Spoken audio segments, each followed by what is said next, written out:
Broncos practice squad news, a video that you guys have been wanting for quite some time. I've been reading all in the comment section. Who's going to be on the practice squad? Who do you think they're going to sign to the practice squad? Well, now the Broncos have 12 players that have officially signed to the practice squad. Welcome in Broncos country to the Broncos Breakdown. My name is Moose, and on today's episode, we're going to talk about those 12 players, which ones are officially gone from the Broncos, their time has completely come to an end, and did the Broncos submit a waiver claim, and how all of that works. Before we get started, make sure, if you love the updates and you love Denver Broncos football, of course, hit that thumbs up icon. It helps grow the channel. So who is signing to the Denver Broncos practice squad? I'm going to tell you those 12 names because they have come in one by one by one. And that is annoying. I wish they did it in waves. Unfortunately, that's not how they roll. So let's talk about the first couple of ones that came in. Sam Ehlinger leading the top of this list.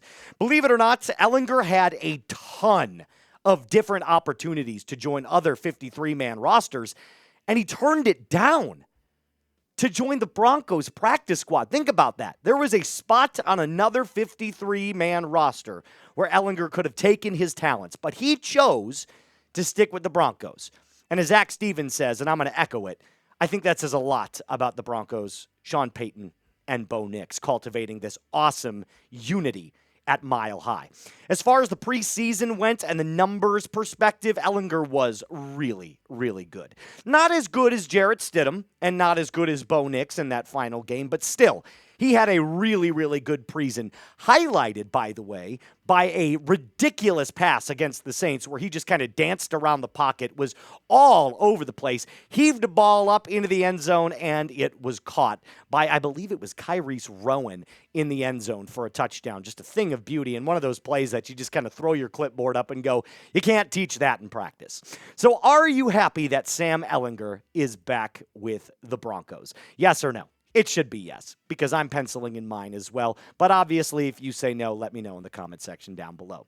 Our second name on this list, Jaden Robinson. And I don't know if this is necessarily so significant because of how well he did, but I do like the fact that the Broncos are prioritizing cornerback depth, considering they only went with 5 corners. Now, I expected them to go with 5 corners. We predicted them to go with 5.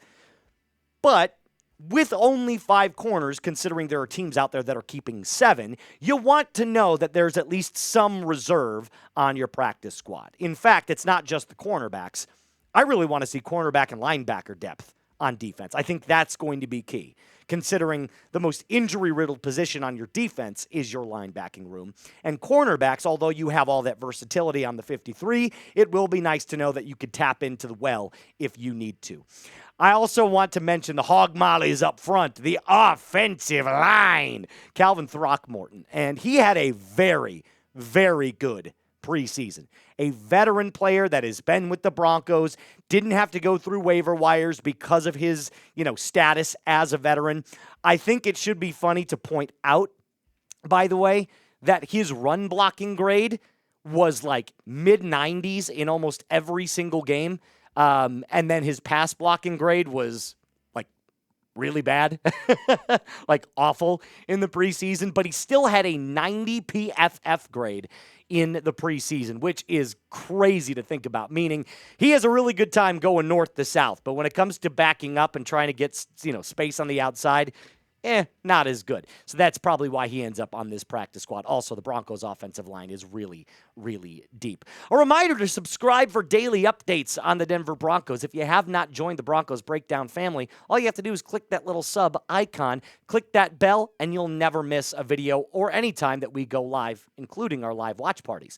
These next two, I'm going to kind of combo together. Jordan Miller, not necessarily a huge name that you need to know, but also kind of going to be in that nose tackle position behind DJ Jones, not on the 53, of course, but on the practice squad. And then Jordan Turner, like we talked about earlier, that linebacker depth that you really want to see in the events, knock on wood, that there is an injury. You could call someone up like Turner in a pinch. So I think that's a really good practice squad player as well.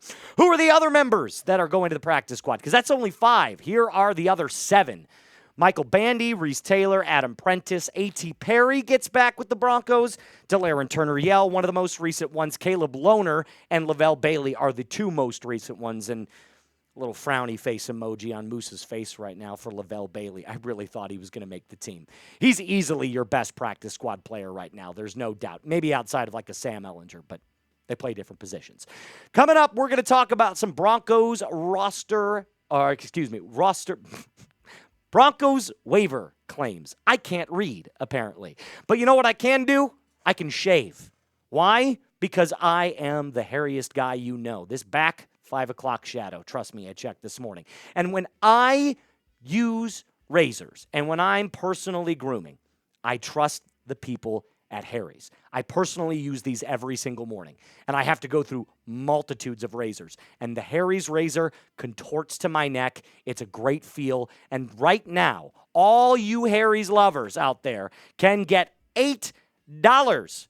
That free $8 trial set and a free gift at harrys.com/chat. So that Harry's trial set's only going to be $8 and a free gift at harrys.com/chat. Does your old razor get dull too fast? Does it irritate your neck? Do they cost way too much? Remember, $20 for a 4-pack of refills? That's crazy.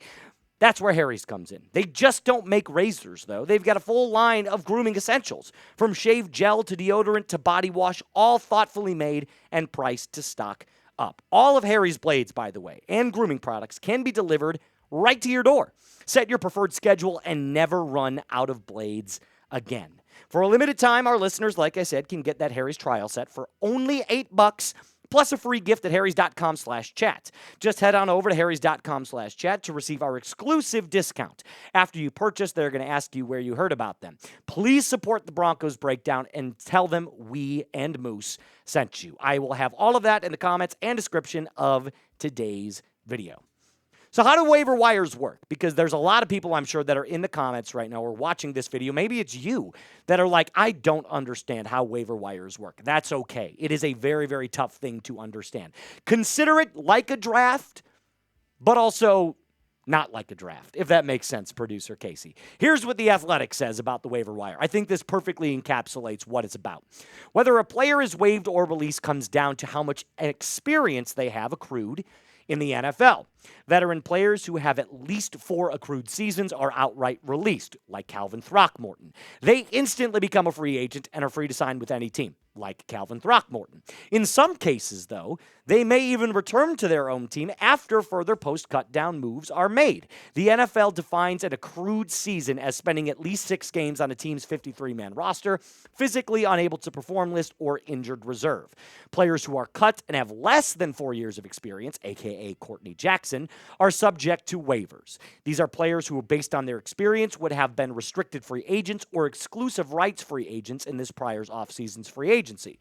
After a team waives them, they can go through the waiver wire where any team can pick them up or claim their contract. If a player clears the waivers, he becomes a free agent. That's what you need to know, and can sign with any team, including the practice squad of the team that cut him.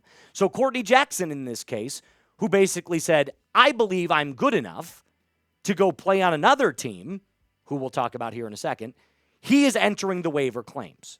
Now, if he doesn't get picked up by a team, he becomes a free agent and can sign anywhere at any point throughout the season. Denver did not make a waiver claim. Why? Because if you make a waiver claim, you have to make a corresponding move for your 53-man roster. It's not something you can just sign to the practice squad. So you'd have to make an adjustment on your 53, and the Broncos definitely did not want to do that. So who are the players that are no longer a Bronco? By the way, Damarri Mathis and Xavier Truss were the 2 Broncos, or ex-Broncos, I should say, that were picked up by other teams. Damarri Mathis is now on the Carolina Panthers, and Xavier Truss got picked up by the Saints. But Courtney Jackson tried his hand, and he's trying to get on another team to make a 53-man roster. He balled out in the preseason. I wish him the best of luck. Audric Estime, maybe not the same preseason as Courtney Jackson, but he is also trying his hand to get on a 53-man roster somewhere else. Back to Jackson for a second. Action Jackson is what I like to call him. He had a really good preseason. It doesn't surprise me that he wants to try and make it somewhere else. I'm sad that he didn't make the 53. I thought he could have been an excellent addition on the special teams specifically, and in a couple of different play design packages on offense as that wide receiver 6. But he played really well during the preseason, and he clearly knows that and wants to go try to do it somewhere else. A reminder that more practice squad members are rolling in, so at the time of this recording, it's only 12. So if you see more players that are getting signed and you're like, Moose is wrong, no, at the time that we're recording this, it's only 12. I do want to finish with one final bit of good news, and this is just icing on the proverbial cake. Rashee Rice, the number 1 wide receiver for the Kansas City Chiefs, will miss 6 games this year due to his impending court case against the Chargers, Eagles, Giants, Ravens, Jags, and Lions. So he will be back to face the Broncos. However, this is a key piece to the Kansas City Chiefs offense. And not having him for 6 weeks, they're going to try to have to game plan around that because Travis Kelce is getting older and older and older. In fact, he just got engaged to you-know-who, Taylor Swift. So I'm sure his mind is on other things other than football right now. But any day is a good day when you don't have some good Chiefs news. So you want bad news all the time about the Chiefs. Let's go Broncos, baby. I want to clap it up one more time. This is some really good stuff. The channel is at an all-time high right now. I appreciate everybody that is watching our videos. The NFL season is right around the corner. So let's do this. A mile-high salute to you, my friends. Like the video, subscribe if you haven't, and as always, be cool.